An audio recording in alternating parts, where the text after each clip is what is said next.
श्री गणेशाय नमः। स्वागत है दोस्तों आप सभी का भक्ति सागर चैनल में। दोस्तों आज हम मंगलवार व्रत कथा लेकर आए हैं। मंगलवार व्रत उन जोड़ों द्वारा रखा जाता है जो पुत्र प्राप्ति की इच्छा रखते हैं। अन्य लाभों में भी परिवार में खुशी शामिल है। जो लोग ज्योतिष में विश्वास करते हैं वह मंगल ग्रह से जुड़े हानिकारक प्रभावों को कम करने के लिए इसका उपवास रखते हैं। मंगलवार का पूरे दिन का उपवास होता है। भक्त जो मंगलवार का उपवास करते हैं वह केवल एक ही समय भोजन लेते हैं, जिसमें आमतौर पर गेहूं और गुड़ से बना कोई भी भोजन शामिल होता है। अधिकांश हिंदू बिना अंतराल के 21 मंगलवार तक उपवास रखते हैं। मंगलवार उपवास हनुमान और मंगल को संतुष्ट करने के लिए है, जो इस दिन पर शासन करते हैं और जिसके इसका नाम पड़ा है। मंगल को एक परेशानी निर्माता माना जाता है और उपवास बुराइयों और समस्याओं को दूर करने के लिए किया जाता है, जो हमारे रास्ते में बिखरे हुए हैं और खुशी का रास्ता बनाते हैं। इस व्रत के पीछे मूल मान्यता ये है कि भगवान हनुमान अपने भक्तों को जीवन में आने वाली कठिनाइयों से उबरने में मदद करते हैं, खासतौर पर मंगल ग्रह के हस्तक्षेप से होने वाली कठिनाइयों से। इसके अलावा पुत्र प्राप्ति की इच्छा रखने वाले जोड़े भी इस व्रत को सख्ती से पालन करते हैं। भगवान मंगल 9 ग्रहों में से नवग्रहों में से एक है। उन्हें अंगारक और कुंज नामों से भी जाना जाता है। उन्हें पृथ्वी या भूमि पृथ्वी देवी का पुत्र माना जाता है। वह शक्ति, वीरता और साहस से जुड़े हैं। भगवान मंगल धर्म के रक्षक और जीवन के उद्देश्य है। गणेशम पुराण के अनुसार एक बार हिरण्याकश्यपु के बड़े पृथ्वी का अपहरण कर लिया था। पृथ्वी देवी को उससे मुक्त कराने के लिए भगवान ने बराह रूप धारण किया था। भगवान ने हिरण्याक्ष का वध किया और पृथ्वी देवी को मुक्त कराया। उस समय पृथ्वी देवी भगवान से बहुत प्रसन्न हुई और उन्होंने उनसे विवाह करने की इच्छा व्यक्त की। बराह अवतार के समय भगवान की चमक आकाश में हजारों सूर्य के समान थी। वह असहनीय थी। तब भगवान ने पृथ्वी देवी की इच्छा पूरी करने के लिए सुंदर और मौलिक रूप में प्रकट हुए। उन्होंने विवाह किया और 1 वर्ष तक अकेले रहे। उनके जहां मंगल का जन्म हुआ। और शिव पुराण के अनुसार एक बार जब भगवान शिव अपने निवास कैलाश पर्वत पर गहन ध्यान में लीन थे, तो उनके माथे से पसीने की 3 बूंदें निकली और धरती पर गिर गई। उन बूंदों में से एक बहुत सुंदर शिशु प्रकट हुआ, जो लाल रंग का था और जिसके 4 हाथ थे। भगवान शिव ने बालक को पालन पोषण के लिए पृथ्वी देवी भूमि को सौंप दिया। बालक का नाम बोम रखा गया, क्योंकि उसका पालन पोषण और लालन पालन भूमि अर्थात पृथ्वी ने किया था। बोम जब बड़ा हुआ तो उसने काशी जाकर भगवान शिव की घोर तपस्या की। भगवान शिव ने उसे मंगल लोक प्रदान किया, जो शुक्र लोक से भी श्रेष्ठ है। यही बोम सौर मंडल में मंगल ग्रह के नाम से प्रतिष्ठित हुआ। भगवान मंगल के 4 हाथ हैं और वह त्रिशूल और गदा को हथियार के रूप में धारण करते हैं। जय लाल आभूषण पहनते हैं। भगवान मंगल की पूजा करने से त्वचा रोग, कर्ज और दरिद्रता आदि से मुक्ति मिलती है। भगवान मंगल का रतन लाल मूंगा है और उनका दिन मंगलवार है। वह दक्षिण दिशा में संरक्षक है। आइए दोस्तों कथा का श्रवण करते हैं। एक बार एक ब्राह्मण का बेटा था। उसकी शादी कम उम्र में ही कर दी गई थी। वह अपनी पत्नी को वापस लाने के लिए अपने ससुर के गांव गया। उसके ससुराल वालों ने उसका दिल से स्वागत किया और उसे खाने के लिए बेहतरीन व्यंजन दिए। लड़के ने अपने ससुर से कहा, कृपया अपने बेटी को मेरे साथ भेज दीजिए। मेरी माँ बीमार है, उसकी देखभाल करने वाला कोई नहीं है। ससुर ने कहा, जय तो ठीक है, पर हमने उसे कपड़े और पैसे देने की पूरी तैयारी नहीं की। लड़के ने कहा, हमारा परिवार इतना गरीब नहीं है कि हर बार ऐसे प्रस्ताव स्वीकार कर ले। तुम अपनी बेटी को मेरे साथ भेज दो। लड़के की सास ने फिर आपत्ति जताई और कहा, मेरी बेटी अभी अभी शादी करके आई है और बहुत सुंदर है। वह सोने के गहने पहनेगी। यात्रा के दौरान उसकी सुरक्षा की गारंटी कौन लेगा? लड़के ने कहा, मैं उसकी रक्षा करने के लिए काफी बहादुर हूँ। मेरा मांसल शरीर देखो। सास ने कहा, जय मांसल शरीर नहीं बल्कि मन है जो हमारी रक्षा करता है। लड़के ने कहा, मुझे बिना दिमाग के मत समझो। ससुर और सास ने दामाद के साथ कुछ देर तक बहस की और आखिरकार अपनी बेटी को उसके साथ भेजने पर सहमत हो गए। युवा पति पत्नी दोनों गांवों की ओर यात्रा शुरू की। मंगलवार का दिन था। मंगलवार का दिन मंगल देवता को समर्पित है। वह इस दिन के सेनापति है। मंगल ने ब्राह्मण की सुंदर पत्नी को देखा। ऐसी सुंदरता देखकर वह चकित रह गया। वह जादू टोना जानता था। उसने ब्राह्मण के बेटे का वेश बना धारण किया और लड़के के से कहा, वह मेरी पत्नी है। तुम कौन होते हो उसके साथ जाने वाले? उसे मुझे दे दो, नहीं तो मैं तुम्हें मार डालूंगा। ब्राह्मण का बेटा अपने जैसे ही एक आदमी को देखकर घबरा गया। उसने कहा, तुम एक भूत हो, तुम एक धोखेबाज हो। वह मेरी पत्नी है, मैं उसे तुम्हें कैसे दे सकता हूँ? महिला दोनों के बीच अंतर नहीं कर सकी।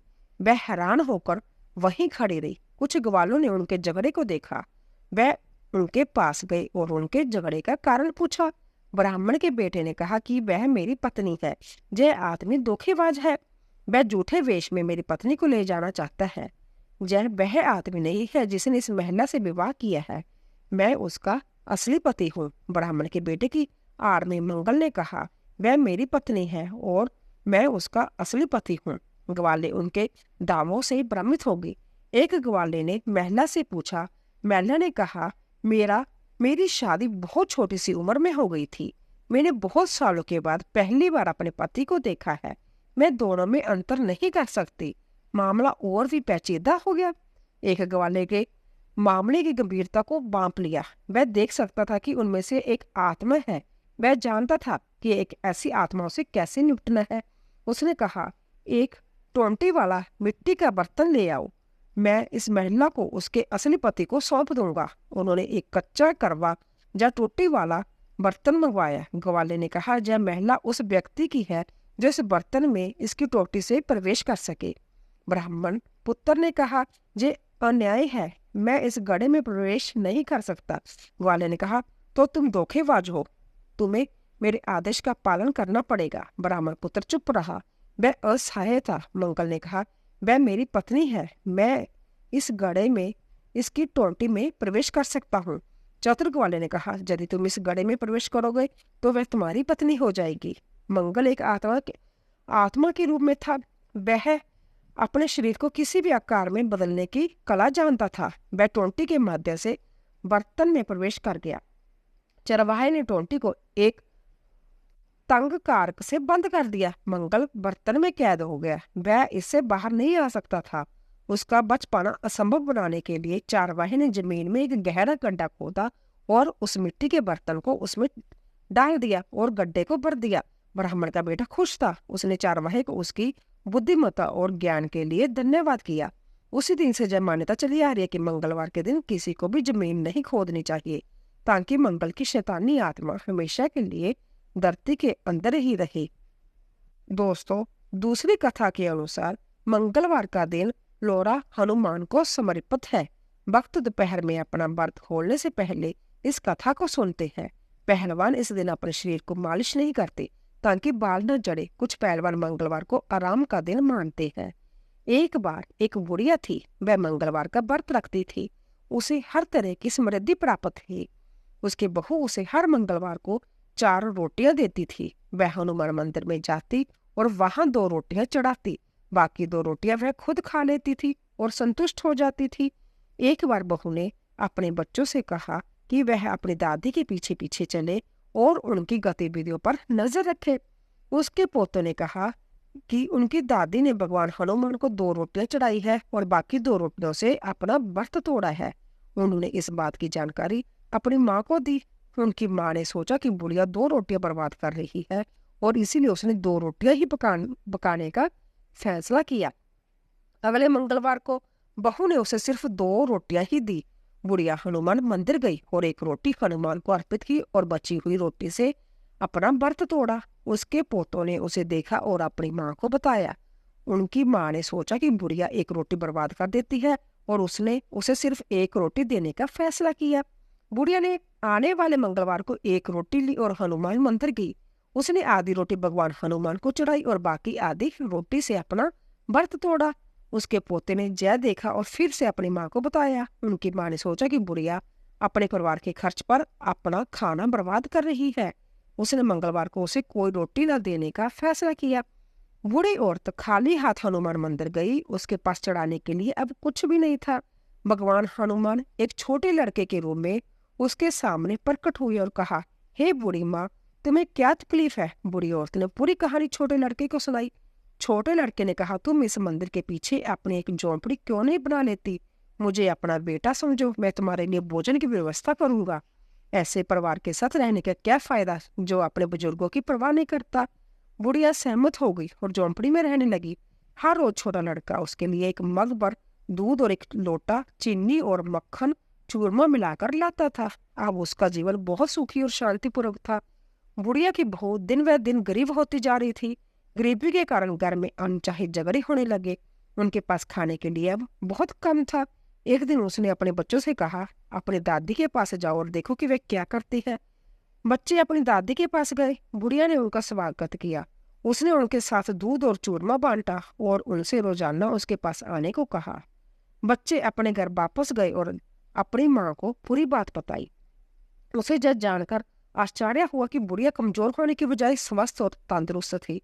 उसे अपनी गलती का एहसास हुआ और उसने अपने पति से उसे वापस लाने के लिए कहा। उसके पति ने कहा, मैं क्यों जाऊं? हमारे दुखों के लिए तुम ही जिम्मेदार हो। तुम रोज घर में झगड़े करती हो। तुमने उसे घर से जाने पर मजबूर किया। तुम उसे कम खाने पर भी ईर्ष्या करती थी। जिस क्षण वह हमें छोड़कर गई, इस घर की खुशहाली खत्म हो गई। तुम्हें अपने बुजुर्गों और उनके अच्छे कामों का कोई सम्मान नहीं है। महिला ने कहा, चलो हम सब उसके पास चलते हैं। हम उसे मना लेंगे कि वह वापस आ जाए। उसका पति सहमत हो गया और वह बुढ़िया के पास गई। छोटा लड़का उसके साथ बैठा था और उसे खाना परोस रहा था। बुढ़िया की बहू अपने सास के पैरों पर गिर पड़ी और उसके कर्मों के लिए उसे क्षमा मांगने लगी। बुढ़िया ने छोटे लड़के से कहा, क्या मुझे उनके साथ चलना चाहिए क्योंकि उन्हें अपनी गलती का एहसास हो गया है? छोटे लड़के ने कहा, हाँ तुम जा सकती हो। अगर तुम कोई परेशानी आती है तो तुम वापस आ सकती हो। बूढ़ी अपने परिवार के पास लौट आई। वह मंगलवार का व्रत रखती थी और उसकी बहू ने कभी भी उसके भोजन का आधा हिस्सा हनुमान जी को देने पर आपत्ति नहीं जताई। उनके घर में फिर से खुशहाली आई और वह खुशहाल जीवन से जीने लगी। बोलिए पवन सुत हनुमान जी की जय। आइए दोस्तों, तीसरी कथा सुनते हैं। अवांछित संदेह, शंका या अविश्वास परिवार में दुख पैदा करता है। एक ईश्वर पर अटूट विश्वास सुख लाता है। पवित्र जीवन संदेह से परे है। एक बार एक ब्राह्मण दंपति था। वह निसंतान था, इसीलिए उनका जीवन बहुत दुखी था। ब्राह्मण भगवान हनुमान को प्रसन्न करने के लिए जंगल में गया। वह अपनी प्रार्थना में संतान की कामना करता था। उसकी पत्नी भगवान को प्रसन्न करने के लिए मंगलवार को व्रत रखती थी। वह मंगलवार को भगवान हनुमान को प्रसाद चढ़ाने के बाद ही भोजन ग्रहण करती थी। एक बार उसने पूरे दिन कोई विशेष व्रत रखा था, इसीलिए वह हनुमान को प्रसाद नहीं चढ़ा सकी। उसे इस बात का बहुत अफसोस हुआ और वह खुद को दोषी मानने लगी। उसने आने वाले मंगलवार तक व्रत रखने का फैसला किया। उसने खुद से कहा कि वह हनुमान को प्रसाद चढ़ाने के बाद ही भोजन करेगी। वह लंबे उपवास के कारण कमजोर हो गई और बेहोश भी हो गई। हनुमान को उस पर दया आ गई और वह एक बच्चे के वेश में उसके सामने प्रकट हुए। हनुमान ने कहा, मैं तुम्हें एक सुंदर पुत्र का आशीर्वाद देता हूँ। वह हमेशा दिन रात तुम्हारी सेवा करेगा। फिर वह महिला को आशीर्वाद देकर गायब हो गई। सौभाग्य से उस स्त्री को एक सुंदर पुत्र की प्राप्ति हुई। उसने उसका नाम मंगल रखा। कुछ महीनों के बाद ब्राह्मण घर लौटा। उसने देखा कि एक सुंदर बालक उसके आंगन में खेल रहा है। उससे संदेह हुआ और उसने अपनी पत्नी से पूछा, यह किसका बालक है? क्या तुमने व्यभिचार किया है? स्त्री ने विनम्रता पूर्वक कहा, मेरे प्यारे पति, मैं एक पतिव्रता स्त्री हूँ। मैं आपकी अनुपस्थिति में हनुमान जी को प्रसन्न करने के लिए मंगलवार का व्रत करती थी। उन्होंने मुझे यह बालक दिया है। कृपया मेरी बात पर विश्वास करें। ब्राह्मण चुप रहा, लेकिन उसके हृदय में हर क्षण शंकाएं उमड़ने लगी। स्त्री विवश थी। एक दिन ब्राह्मण पास के कुएं पर स्नान करने जा रहा था।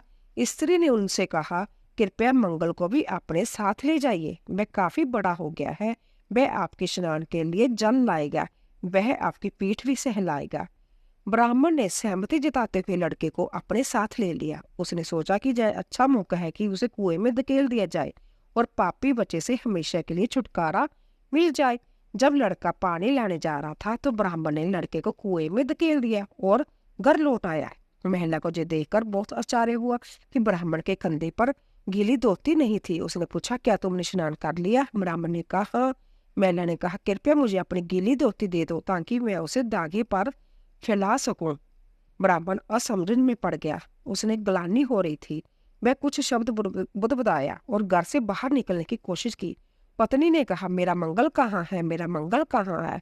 हे मंगल, अगर मैं एक सती हूँ और तुम मेरे सच्चे बेटे हो तो मेरी आंखों के सामने प्रकट हो जाओ।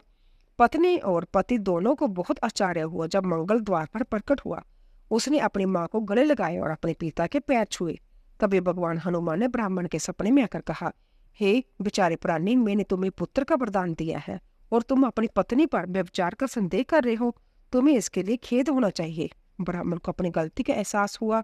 उनकी पत्नी ने नियमित रूप से मंगलवार का व्रत रखा। इसके बाद से वह सुखी जीवन जीने लगे। ऐसा कहा जाता है कि जो कोई भी इस कथा को पढ़ता या सुनता है या किसी को सुनाता है और नियमित रूप से व्रत रखता है, भगवान हनुमान उसे बाजू के बुरे प्रभावों से बचाते हैं और सभी सुख प्रदान करते हैं। बोलिए संकट मोचन हनुमान की जय। आइए दोस्तों, हनुमान चालीसा सुनते हैं।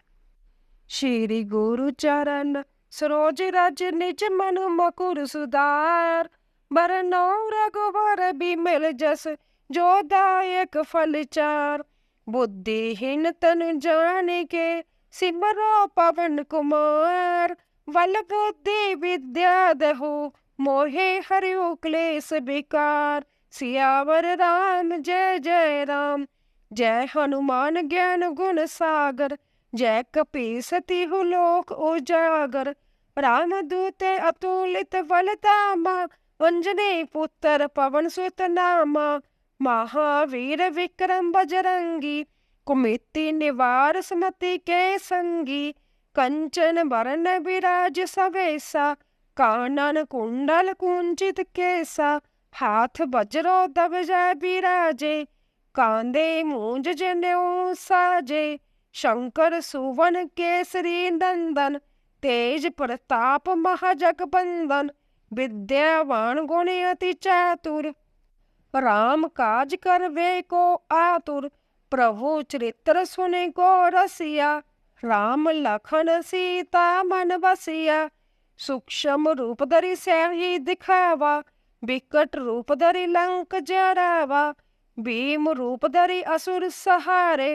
रामचंद्र के काज सवारे, लाए सजीवन लखन जी जाए, श्री रघुवीर हर्षि उर लाए, रघुपति की ने बहुत बड़ाई, तुम मम प्रिय भरते समभाई, सहस बदन तुमरो यश गावे, अस कै श्रीपति कंठ लगावे, सनकादिक ब्रह्मादि मुनीषा, नारद शारद सहित ईसा, जम कबीर दिक्पल जहाँ ते, कवि कोविद कह सके कहाँ ते, तुम्हें अपकार सुग्रीवा कीना, राम मिलाए राजपत दीना, तुमरो मंत्र विभीषण माना, लंकेश्वर वे सब जग जाना, जुग सहस्रन जो जन परवानु, लील्यो ताहि मधुर फल जानु, प्रभु मुद्रिका मैल मुख माही, जल्दी लांगे गए अचरेज नाही, दुर्गम काज जगत के जेते,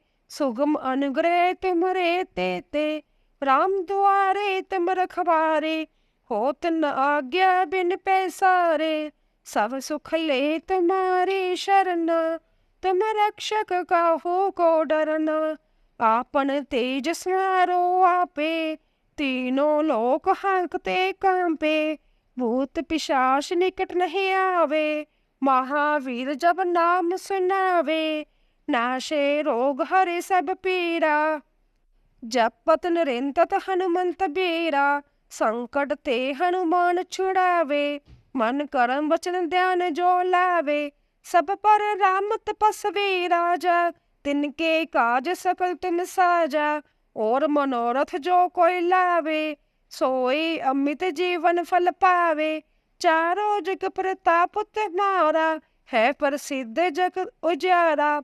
साधु संत के तुम रखवारे, असुर निकंदन राम दुलारे। अष्ट सिद्धि नवनिधि के दाता, असवार दीन जानकी माता। राम रसायन तुमरे पासा, सदा रहो रघुपति के दासा। तुमरे भजन राम को पावे, जन्म जन्म के दुख बिसरावे।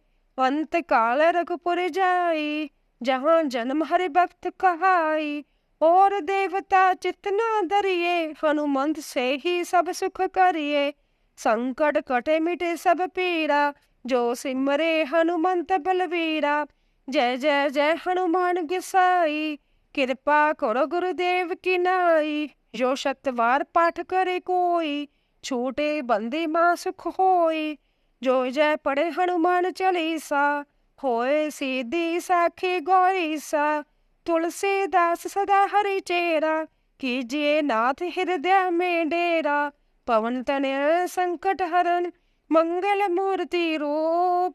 राम लखन सीता सहित, हृदय बसोसुर भूप। सियावर राम जय जय राम, मेरे प्रभु राम सीताराम।